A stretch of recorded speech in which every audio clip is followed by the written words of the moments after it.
ในวาระกองประชุมสรุปเวียกงานป้องกันความสงบประจำปี 2025 และทิศทางแผนการเวียกงานจุดสุ่มปี 2026 ท่านพลจัตวา คอนสวรรค์ สมภาไสยหัวหน้ากลุ่มใหญ่การเมืองป้องกันความสงบได้ขึ้นรายงานเกี่ยวกับการปรับปรุงกำลังป้องกันความสงบการป้องกันสกัดกั้นการละเมิดระเบียบวินัยของกำลังป้องกันความสงบในระยะ1 ปีผ่านมาคณะบัญชากลุ่มใหญ่การเมืองป้องกันความสงบได้เอาใจใส่และเป็นเจ้าการนำพาค้นคว้าพันขยายบรรดามติคำสั่งของศูนย์กลางภาคมาเป็นมติเฉพาะของกำลังป้องกันความสงบ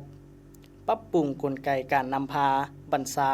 ก็คือการปรับปรุงกลจักการจัดตั้งแต่ละขั้นเป็นเสนาธิการให้แก่คณะพรรคกระทรวงในการสร้างและปรับปรุงการจัดตั้งพรรคปฏิบัติกฎระเบียบของพรรคกฎหมายและระเบียบวินัยของกำลังป้องกันความสงบขึ้นแผนก่อสร้างบำรุงพนักงานแต่ละขั้นติดพันกับการปรับปรุงระบบการศึกษาของกำลังและแขนงวิชาเฉพาะติดแทศกับสภาพก็คือเงื่อนไขใหม่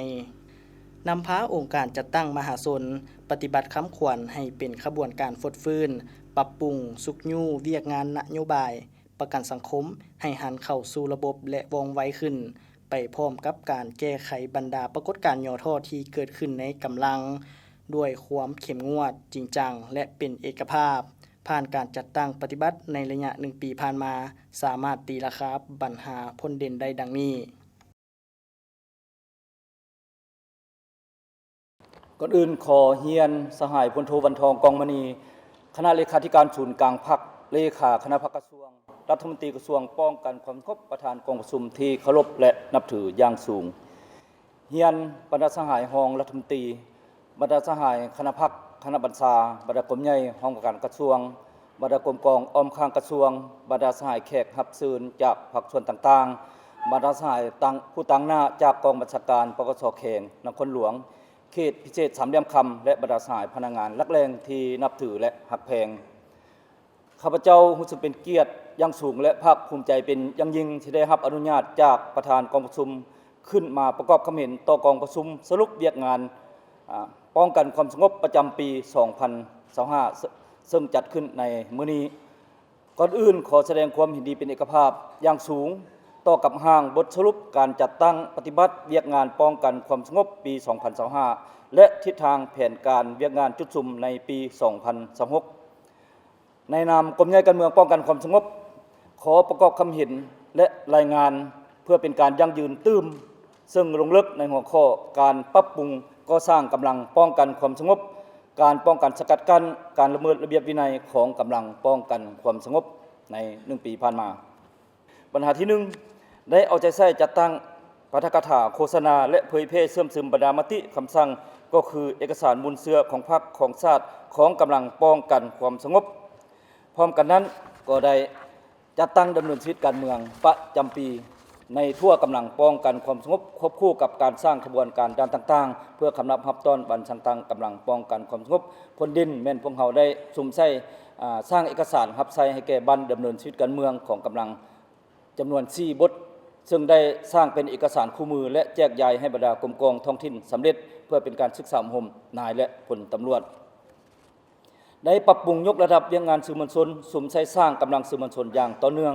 สร้างเงื่อนไขและประกอบบุคลากรที่มีความรู้ความสามารถตอบสนองด้านทุนหอนและอุปกรณ์เทคนิค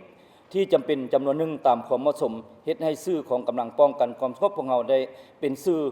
หนึ่งที่สำคัญในการเป็นกระบอกเสียงให้แก่พรรครัฐก็คือกำลังป้องกันความสงบของเราและได้รับความนิยมชมชอบจากสังคมดีพอสมควร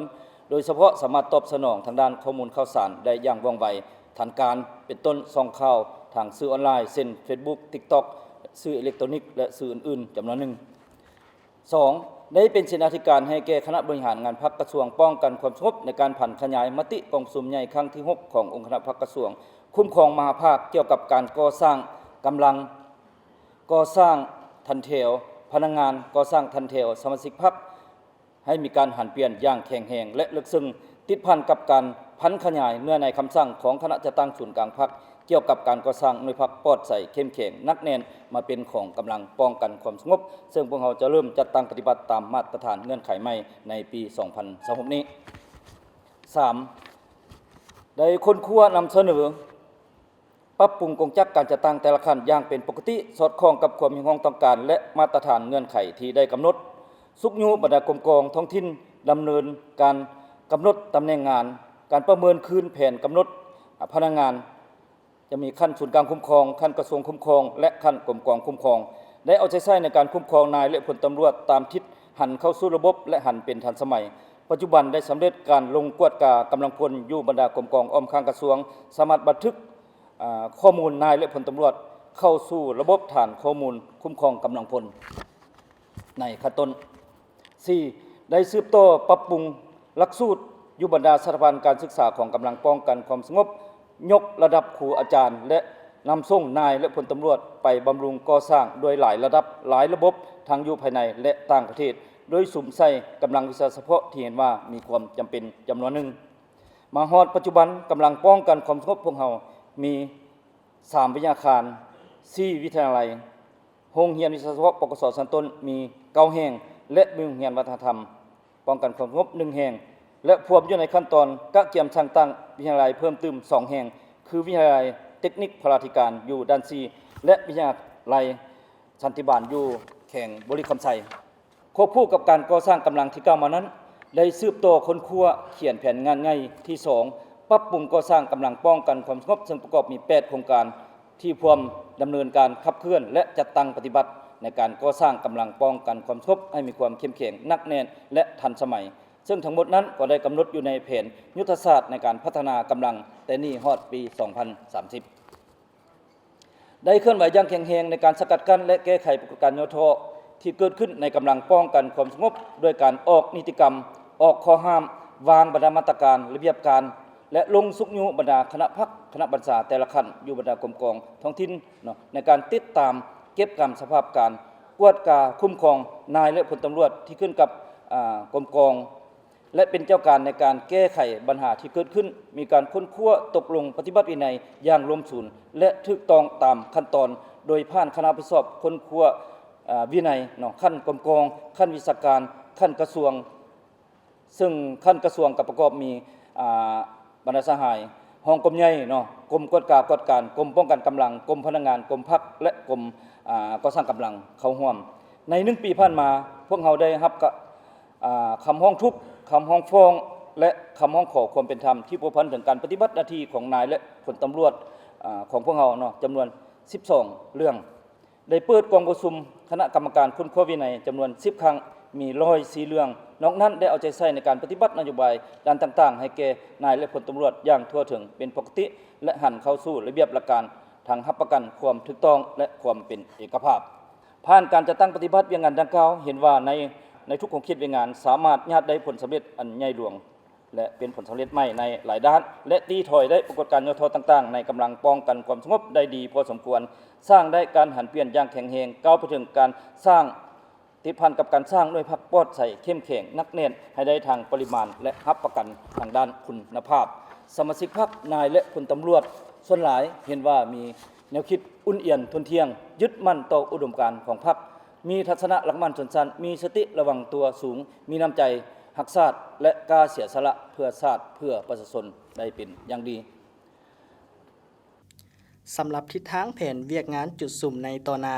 จะได้สุ่มใส่หาเวียกงานใหญ่เพื่อสร้างกำลังกลุ่มใหญ่การเมืองป้องกันความสงบให้เติบใหญ่เข้มแข็งพร้อมทั้งรับประกันได้ทางด้านปริมาณคุณภาพและสร้างการหันเปลี่ยนใหม่อย่างแข็งแรงไม่ก็ยังบ่ทันได้ดีการคุ้มครองระเบียบวินัยอยู่บรรดาสถาบันการศึกษาของกำลังป้องกันความสงบก็เห็นว่าบ่ทันเข้มงวดทิศทางเวียงงานจุดสุ่มในต่อหน้าพวกเราจะสุ่มใส่บางปัญหาคือดังต่อไปนี้ 1. จะยกสูงคุณภาพเวียงงานศึกษาสังคมการเมืองแนวคิดในกำลังให้ลึกซึ้งถือเอาเวียงงานแนวคิดเป็นเวียงงานสำคัญและสอดห้อยเข้าไปในทุกของกิจเวียงงานวิชาเฉพาะเพื่อให้สมาชิกพรรคนายและพลตำรวจมีคุณธาตุการเมืองนักแน่นมีทัศนะหลักมั่นอันถูกต้องสร้างได้กำลังให้มีความจงรักภักดีต่อพรรคต่อประเทศชาติและต่อประชาชนอย่างแท้จริง 2. เอาใจใส่ต่อเวียกงานก่อสร้างกำลังตามทิศหันเป็นทันสมัยหันเป็นนุ่มหันเป็นมืออาชีพเอาใจใส่เลือกเฟ้นแรงที่มาของกำลังให้ได้ตามมาตรฐานเงื่อนไขแต่หัวทีโดยเฉพาะแม่นการรับกำลังใหม่การก่อสร้าง พรรคก่อสร้างพลังงานต้องรับประกันลักษณะสืบทอดเปลี่ยนแทนให้เป็นระบบมีคุณภาพและมีการหันเปลี่ยนอย่างแข็งแรงบำรุงก่อสร้างนายและพลตำรวจให้ได้ตามมาตรฐานเงื่อนไขซึ่งต้องได้คำนึงถึงส่วนเข้าส่วนออกเนาะและกับพร้อมกันนั้นก็จะได้สืบต่อหันเอานักศึกษาที่จบจากภายในและต่างประเทศลงก่อสร้างหลักฐานการเมืองเพื่อก่อสร้างกำลังผ่านกระบวนการเวียกงานตัวจริงให้ได้อย่างแข็งแรง 3. เพิ่มทวีการติดตามกวดกาการเคลื่อนไหวปฏิบัติหน้าที่ของนายและพลตำรวจอย่างเป็นประจำเอาใจใส่สกัดกั้นกฎการย่อทอแต่หัวทีซุ่มไส้เวียกงานป้องกันพรรคป้องกันพนักงานบ่ให้ตกอยู่ในสภาพแล่นนำเหตุการณ์บ่ให้มีการหันเปลี่ยนด้วยตนเองไปในทางที่บ่ถูกต้องเนาะเอาใจใส่และพร้อมกันนั้นก็เอาใจใส่สุขยุส่งเสริมและปฏิบัตินโยบายอย่างเหมาะสมต่อผู้ที่เฮ็ดแท้ทำจริงต่อผู้ที่เฮ็ดเวียกงานมีผลสำเร็จมีผลงานและผลเด่นในกระบวนการเวียกงานตัวจริง 4. ปรับปรุงระเบียบวินัยกลไกเฮ็ดเวียกระบบประสานงานการประสานสมทบและความรับผิดชอบของคณะพรรคคณะบัญชาแต่ละขั้นควบคู่กับการปรับปรุงนิติกรรมข้อกำหนดข้อห้ามต่างๆของกำลังป้องกันความสงบที่เห็นว่ามีความจำเป็นให้รัดกุมกว่าเก่าเนาะพร้อมกันนั้นก็ต้องได้ดำเนินมาตรการด้านต่างๆอย่างเข้มงวดต่อนายและพลตำรวจผู้ที่มีการเคลื่อนไหวกระทำผิดและสวยใส่หน้าที่ไปในทางที่บ่ถูกต้องการมีคอมเมนต์ของข้าพเจ้ามาฮอดนี้สิ้นสุดเนาะขอบใจทั้งหมดนั้นก็แม่นการรายงานเกี่ยวกับการปรับปรุงกำลังป้องกันความสงบการป้องกันสกัดกั้นการละเมิดระเบียบวินัยของกำลังป้องกันความสงบในระยะ1 ปีผ่านมาและทิศทางแผนเวียกงานจุดซุ่มปี 2026 ของกรมใหญ่การเมืองป้องกันความสงบ